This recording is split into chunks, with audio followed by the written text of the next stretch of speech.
Hi everyone, it's Danny. Welcome back to my channel. Today I'm going to be doing a plan with me using this kit from Nati Planning.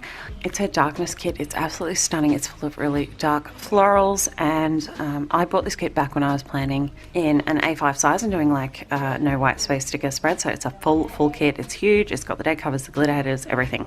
So I have a lot to work with considering I'm working on a week on 2 page in my tiny little pocket size, but I'll have lots left over, so that's really good.